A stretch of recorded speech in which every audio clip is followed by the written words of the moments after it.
Hello everyone. So today we are going to study about mercurius dulcis. Mercurius dulcis, common name is calumin. The formula is Hg2Cl2. अभी तक हमने जितना भी पढ़ा mercurius sulfuricus पढ़ा हम लोगों ने, ठीक है, that is also given in the throat complaints, diphtheria के बारे में. Then mercurius binidata भी diphtheria में दिया जाता है. Then mercurius corrosivus male reproductive system या tenesmus हो गया, इसमें दिया जाता है. Then mercurius sinatus भी diphtheria में दिया जाता है. Now we are here with mercurius dulcis. Mercurius dulcis is mainly given for the dysentery, D for dulcis, D for dysentery. Along with that, for the catarrhal affections.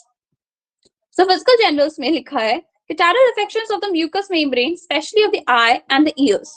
Deafness plus catarrhal affection of the nail, throat or pharynx from the mercurial amalgam fillings. So from the abuse of mercurial amalgam fillings की वजह से catarrhal affections आ रहे हैं nails में, throats में, pharynx में, eyes में, ears में. ठीक है, mainly catarrhal affections की बात की जा रही है. So ears की बात करें तो catarrhal inflammation होता है. Inflammation कौन से part of ear में होता है? Middle ear में होता है. Compared with the medicine calumet, then stension tubes are closed.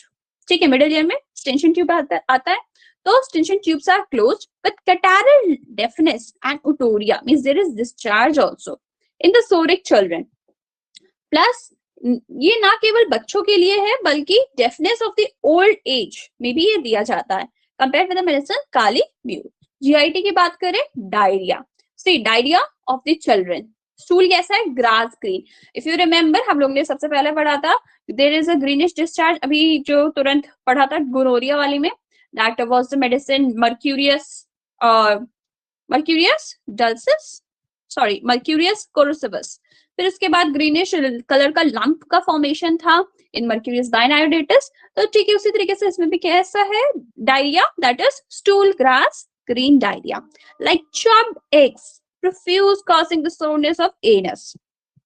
In the male reproductive system, it is given only for एक ही complaint होती है, that is the acute affection of prostate after a maltreated stricture.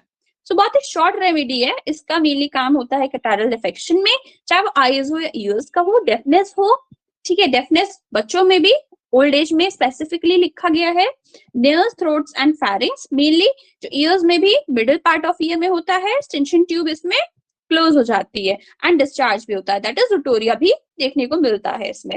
And diarrhoea जो होगा वो भी बच्चों के में होगा, स्टूल ग्रास ग्रीन डायरिया होगा, like chopped eggs, profuse causing soreness of anus. और मेल रिप्रोडक्टिव सिस्टम में व्हेन माल ट्रीटेड स्ट्रक्चर के बाद कोई इन्फेक्शन आ रहा हो प्रोस्टेट में. So this is